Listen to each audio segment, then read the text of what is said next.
What up, y'all? We are here for our weekly anchor message where we're getting our spiritual lessons for the week before we get started. So tomorrow I am going to do my best to film our new moon solar eclipse workshop, because Wednesday, when the lunation is happening, that is Rosh Hashanah. And so I will be very busy all day that day. I will have to do my ritual sacrifice, which is the practice of tashlik. Some people traditionally sacrifice a chicken or a goat, but I will be using bread. This is a very common substitute, is bread, and you infuse the bread with your sins, and then you break it up and you throw it into water or into a fire. And then I've got to run out and buy all of my ritual provisions for the feast. Eating the head of a lamb or fish. I usually will get like a red snapper, like a whole one, and all the different ritual foods that are required in the mitzvah. And yeah, that ritual will literally be going for 4 days. It will be all day, every day for 4 days. So I will do my best to film our video at night, and during like the break between afternoon session and evening connection, I will probably put our shorts up then. But the Wednesday is iffy because of the nature of how busy that day usually is. So our regularly scheduled programming may be a little bit disrupted over the next couple of weeks during the high holidays, but I will try to keep it on schedule, because I feel like our messages are, I think they enhance our conscious connection to the opening in this time and space, and this connection with this energy. The messages are flowing right into the themes of the high holiday anyway. So I'll try to stay on top of it so we can make the most of the next couple of weeks. Okay, so with no further ado, from the Wild Unknown Archetypes deck, we've got the Dead End. I love how like monochromatic I am right now. I'm rewatching Wednesday. If y'all have seen the series Wednesday on Netflix, it's based on the character Wednesday Addams. It's so good. If you're a Goth fan or an Addams Family fan or a Tim Burton fan, it is a really, really good series. All right, let's get into it. Okay, so we've got Dead End, followed by the Crone.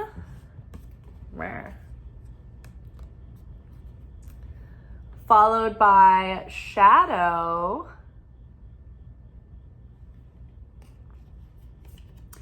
and underneath Dead End, we've got Nine of Wands, which isn't it interesting? Look at the repetition of theme here. We've got a hand reaching through like the brush, the entanglement, what looks like it could be the same kind of thorn thicket that this woman is caught up in here. I love that. We'll come back to that.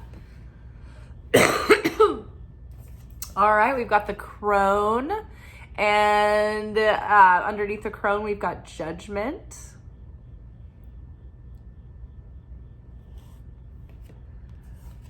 You know what? It's funny too, because underneath, like I noticed the seal here fits almost perfectly with the trumpet. See that? And then like the brightness of her gloves is like repeated in the white light cast on this hand here. But I think that's really interesting. It's like the blowing of the trumpet, the breaking of the seals, the opening of the seals. Interesting. And then underneath Shadow, we've got Nine of Cups, which again, there's like this repetition of form, because look at this like shape here. This shape here and these little things in the background, they're very reminiscent of this Fan of Cups. I think that's so interesting. What a coincidence. It's not the same artist either, so it's not like the decks are made in like a system of uniformity. So that's very interesting. Okay, so interesting thing about this new moon solar eclipse, it's I think the last lunation in Libra for many years. It's for a while, or at least a couple of years. I heard somebody say that today. But we're wrapping up a really long cycle, and wherever Libra falls in your astral natal chart, that is like this, a very long theme cycle is coming to an end there. It's coming to completion. And I think it's coming to a conclusion, but like this eclipse, this solar eclipse is also an accelerant for something that's beginning. So it's almost like it's closing up something that's bringing forth the beginning of another thing. And I feel that last eclipse season, it was all about endings that included beginnings and beginnings that included endings. And so this is kind of like mirroring that energy again. It's like the completion of that cycle. So we have dead end here, and we have 9 of Wands. So dead end, it's like we've gone as far as we can as the creature that we have currently existed in this life, as the creature that we've currently been. We've gone as far as we can with the amount of potential and light that we've been able to reveal.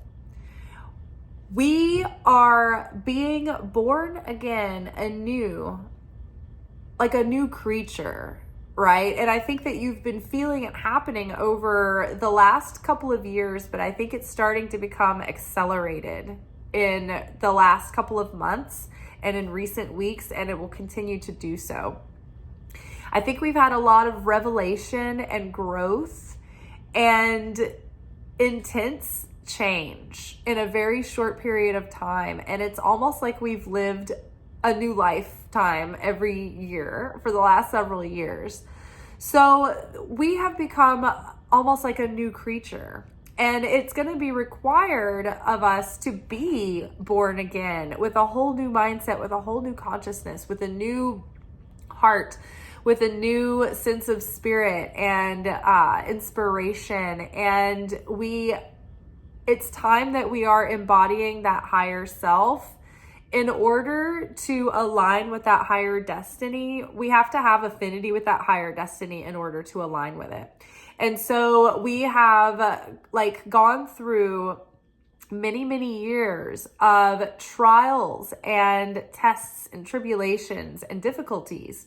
And this has all served us for a purpose, right? And it's up to us, our perception, our choice, whether or not we choose to perceive those trials and tribulations as something that played out for our benefit, or that it served us in some way to awaken the light within, to help us alchemize and change and transform our negativity and our darkness into light. And it served to make us stronger and deeper and more compassionate and more understanding.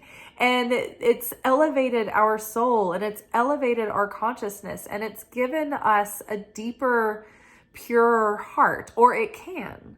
If you choose to have that kind of perception, if you look for the good, if you look for the light, if you look for the ways that the Creator is working through these circumstances, or the way that you can activate the Creator, call upon the Creator to work through the circumstances, to pierce the darkness with the light, to foil the enemy and create blessing where there was chaos. And so here we have 9 of Wands. This woman is determined. She's gone off the path and she's ended up in this thicket of thorn bushes. But it's like she's going to persevere. She's too far in to go back now. Like, she's going. She's going to make it through. And she's like, you know what? Come hell or high water. I've taken some cuts here. I'm learning how to navigate through the danger more gingerly. And I am almost to the other side of this. And so she is willing to accept the blooms as well as the thorns. And so this is representative of us going through life's difficulties, life's challenges, life's uncertainty, the hard times, the blood, sweat, and tears we put through it all. And choosing to see the fact that you cannot have the rose, you can't have the beauty of life and the blossoms without the thorns that come with it. And to have that radical acceptance is the first step in alchemizing our bitterness into sweetness and our darkness into light. And that's the work that we are here to do. That's our real purpose. And so because we have answered the call to pay attention to life and to go deep into our soul and grow and awaken and change and evolve, we're coming out the other side of this thorn patch, right? This is the end of that cycle, right? The dead end. It's like we can't go forward. We can't go any further than we can being the person that we are at this point. With the shortcomings that have held us back to this point, with the mindsets, with the victim mindsets, with the shortcomings and the attitudes and the laziness and the unwillingness to make that effort or to be determined or persevere. Like, we can't go any further than we are here now unless we rise above that. And so we have chosen. That's why we are here now. The universe is not saying you need to do this. It's saying we have done this. And so we're at this moment, we're at the end of the cycle, and things are about to shift. We have the crone here and judgment card. Judgment card is that wake-up call. It is the trumpet that blasts, that signals that the revelation is coming. God, the king, make way for the king. The king is nigh. And that's exactly the kind of energy that Rosh Hashanah and the month of Elul leading up to Rosh Hashanah, it's all about. It's like, prepare for the king, make way for the king, clear the path, polish the silver, get the estate ready to receive the king, right? And so we've been polishing our temple, preparing our vessel to receive this light from the Creator, to receive that light that will be our blessings for the year to come. And when we blow that shofar, that confuses the Satan. It overwhelms the ego with the light. And that's what we're trying to do. We're trying to overwhelm our ego with the light, with love. We're trying to overwhelm ourselves with so much self-love that we can't feel shame anymore, that we are so overwhelmed with compassion that we are incapable of feeling shame, right? And that's how we are going to let go and reintegrate and rehabilitate the shadow. Before we get that far, right now, as this trumpet has sounded and we have broken the seal, the revelation has come. We see the light. We're in rapture now. We've risen above our suffering, and we can see all the ways that we held ourselves back and what we need to do and who we need to become now moving forward in order to have the affinity required to vibrationally connect and become one with that higher self that is already living and prepared that higher destiny. The higher destiny is waiting. And I think that it's so funny because me and my friend at work the other day were talking, and he was like, it feels like I can jump timelines quickly now. And it's so funny. This is becoming more and more commonplace where people, like, it's like almost like so many people at work just like know what it is. Like when we were talking about like jumping timelines, it's like people are just like understanding what that means. Intuitively, they're getting it. And we were talking about how I was like, yeah, we just jumped this major like foundational timeline. Like that literally was like the first half of life is over. That is a different dimension now. It's almost like the people who have chosen to overcome, to awaken, to elevate, to change, to transform. We have woken up in this dimension where the space, the gap between cause and effect has gotten tighter, has shrunk, which means that our choices and our actions can have almost an immediate effect on the destiny that shows up in response to our actions and choices. So when we make positive change and we overcome our darkness, then that means that maybe parts and pieces get moved and the script gets rewritten and something that was going to happen moments from now gets changed. Maybe we wake up and we notice that, this morning when I woke up, like things just felt different. Like things were a little bit, just like ever so slightly, not the same as yesterday. And when I think that something is going to play out in that same old bad luck fashion, it's like I'm being pleasantly surprised by the way things have changed a little bit. So it's like the story is changing so much faster. Our environment is responding so much faster. This is positive, but there's also a warning, because our negative actions will also come with that instantaneous slap on the wrist from the universe. This is called being under direct supervision of the light. When you're an active seeker and a spiritual student, you go under what is called, can't remember the Hebrew word, but it means you are under like direct supervision of the light. And so if you do a negative action, it weighs more on the cosmic scale than just some civilian. So you will get the judgment or the chaos, like the ricochet effect of that right away.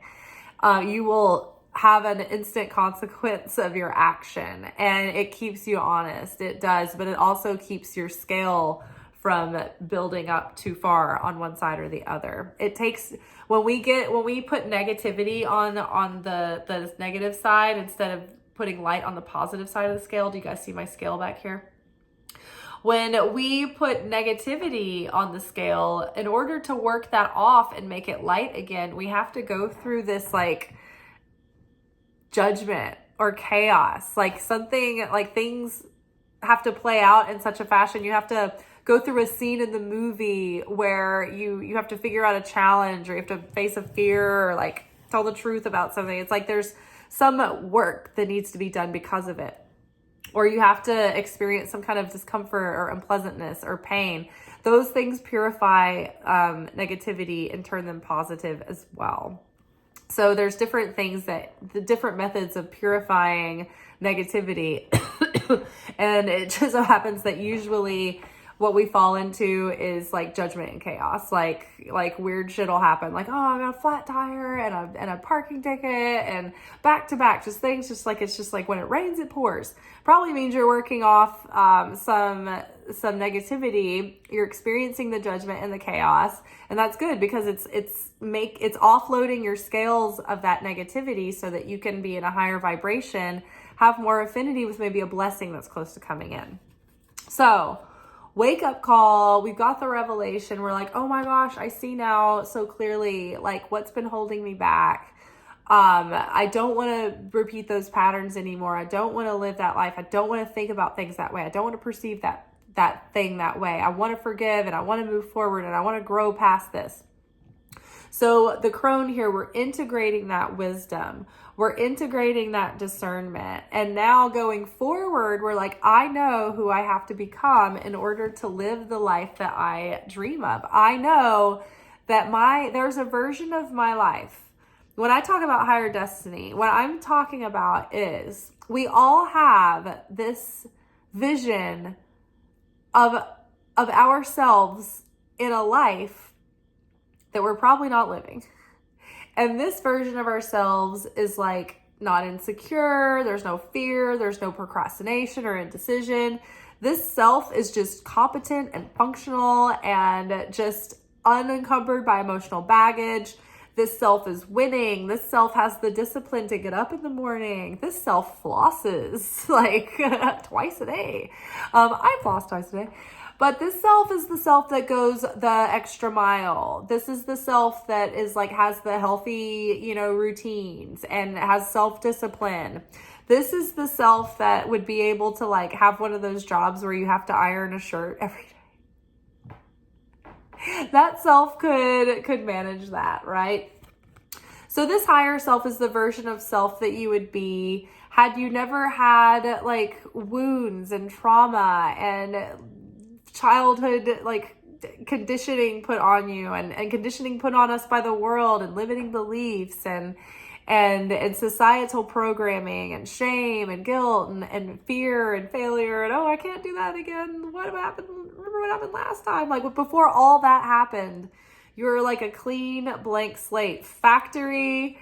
What is it called? Like factory issued or whatever it's called when it's like the quality, it's like coming straight from the factory. But it's all of, the life's experiences. It's all of this going through the thorns that give us that fear and that trepidation and those limiting beliefs. And then, the trauma and the post-traumatic stress syndrome that gives us the dysregulated nervous systems that we're constantly working against, in addition to trying to overcome our personality flaws and shortcomings. I just gave myself a Charlie horse in my inner thigh. So I'm like, It's like I'm moving around now. Okay, so where does that bring us? We are here now. We see how to integrate our shadow. We can see now clearly how to rehabilitate our shadow in such a way that doesn't hide these parts away or dissociate from these parts.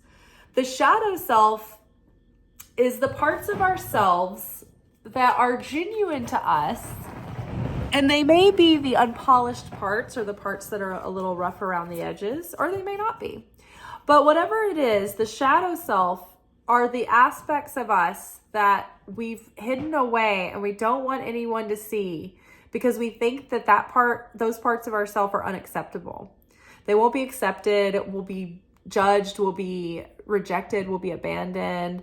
We'll never have love, we'll never have success. Like, if anybody knew this about me, like, they wouldn't have anything to do with me, or I wouldn't be worth this. Like, they would all leave if they knew that. I wouldn't be worth the effort. Like, whatever those things are that you hide about yourself. Oh, I don't want anybody to see who I really am. I don't want anybody to see the mess. I don't want anybody, So we hide those parts of us, right? Those like super sweet people who, like, they suppress their anger because they think that it's scary or it's going to be ugly or that it's going to be destructive. And so they don't express it at all, and they push it down.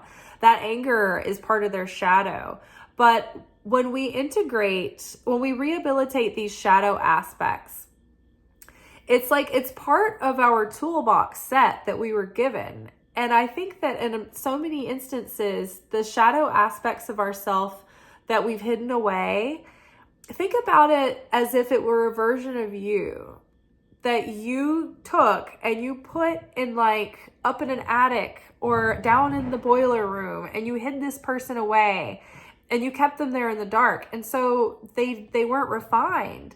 They're desperate. It's like, have you ever heard about those people who have been kept in a house, in a neighborhood in Ohio somewhere in a basement for 15 years or 20 years, and they've been neglected and they've been kept, and then they have to be brought out into the world and rehabilitated because they've been stunted and they're almost in their like animalistic like survival mode.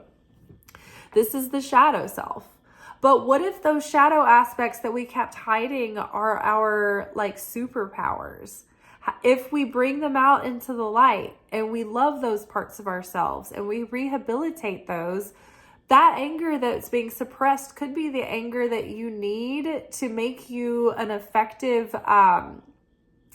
activist, right? Or to fight for a cause, or to speak out against injustice, right? Sometimes there are good qualities or good aspects of qualities that we're quick to just label negative or bad. And so we're reintegrating those. What are those for you? Are those aspects that you could, while your ego is confused with the shofar, can we reintegrate and rehabilitate those shadow aspects and transcend their negative qualities by loving them and growing them and refining them into talents, into powers, into gifts? When in the Gospel of Mary Magdalene, she goes through this process of intentional self-emptying. I think it's called kenosis. It's a Greek word. I can't remember. It's talked about in the book Mary Magdalene Revealed.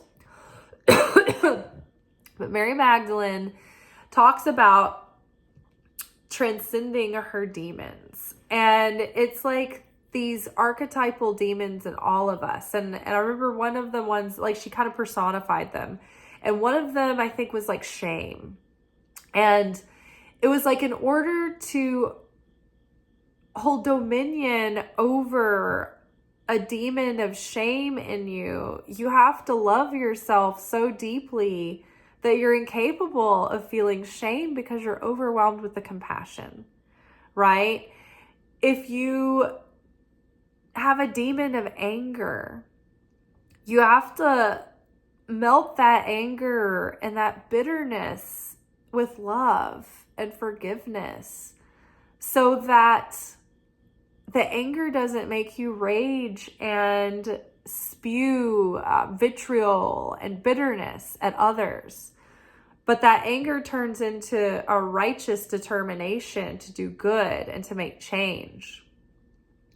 And so if you dissolve the bitterness and the sting and the hot heat of the anger doesn't make you reactive anymore. You don't react to the anger. You can feel it, you can sit with it, you can integrate it, you can accept it, but you don't have to take a reactive response anymore. And so that's how you overcome these demons and hold dominion over them.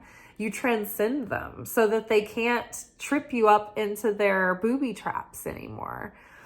When you heal that deeply, there's no gap for them to get in, because it's like the trigger has been deactivated and the cords have been cut. There's no, like, if you press the button, nothing happens. There's no detonator.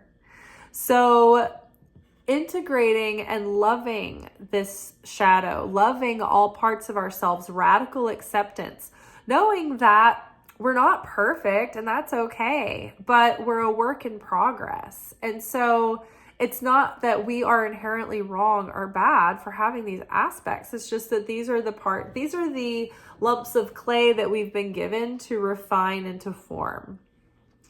So when we do this is how we're going to get what we want. The Nine of Cups is here at the end of the reading. The fulfillment of the desire is at hand, right? She's got all her wishes here. All the wishes have come true. So what is holding us back now? Like we said, we've come to the end of the road as far as we can get, having been the person that we have been. And now that we see it so clearly, we see the aspects of the shadow that have caused the tears and the scratches and the cuts, right? The shadow aspects have been playing with those thorns.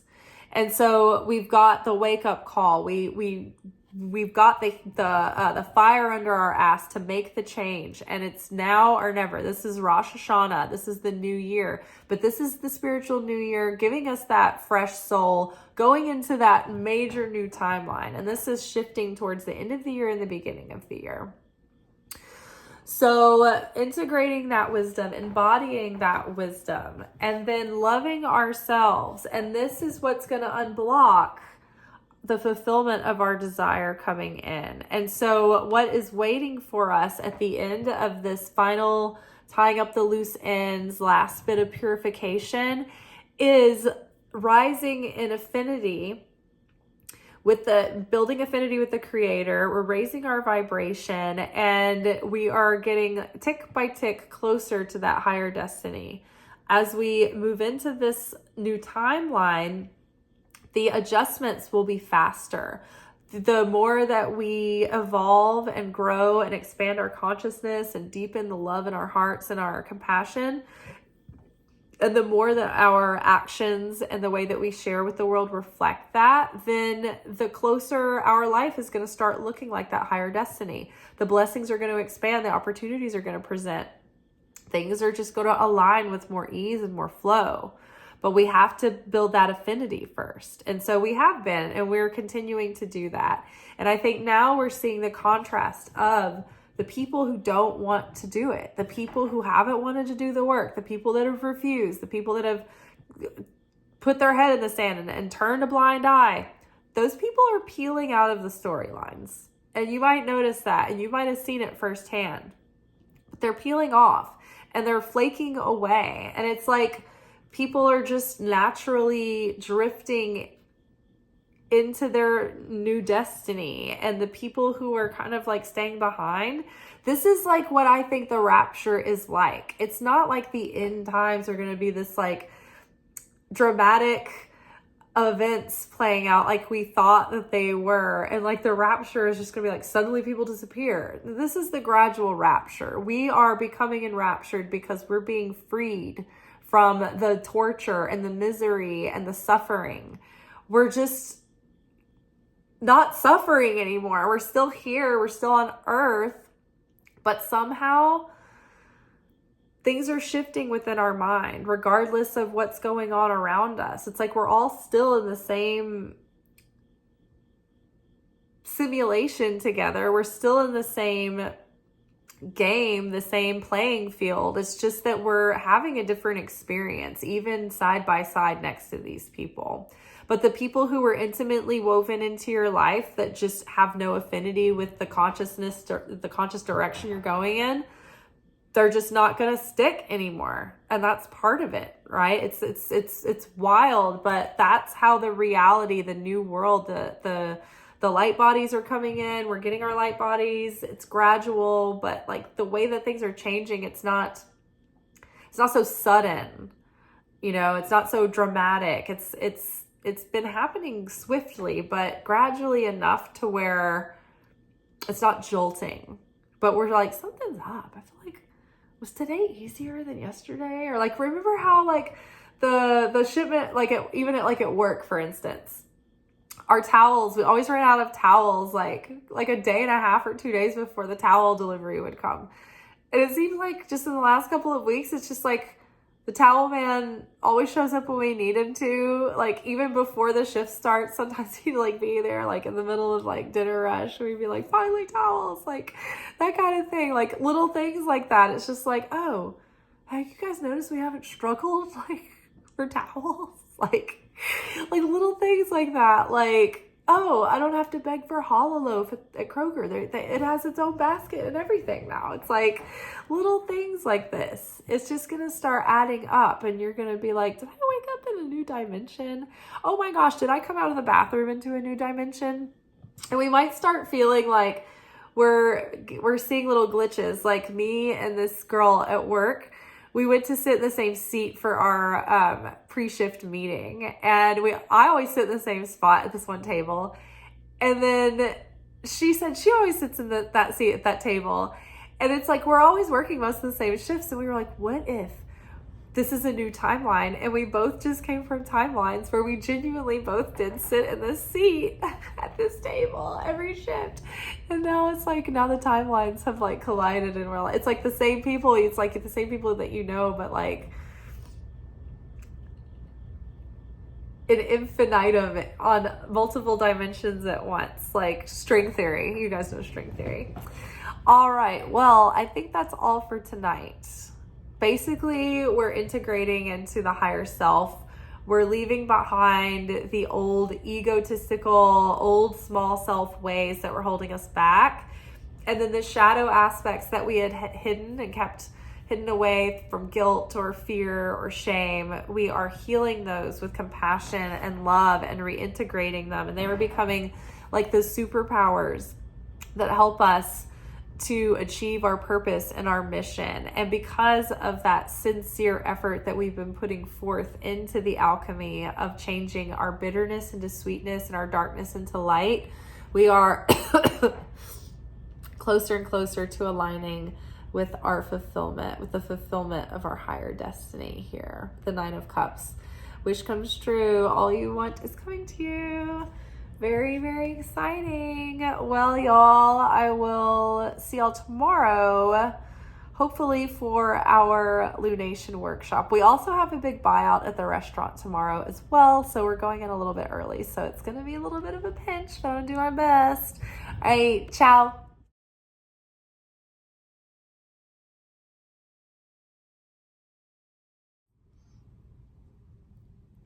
Thank you for watching. If you enjoyed this video and you got something out of it, then please give it a like. Subscribe to the channel. Turn on notifications to be notified of when I drop content. Like the videos, comment, share them. Anything that you do helps these messages get out to other people who need them. So you watching a video and taking an action on it actually makes a positive difference in someone else's life.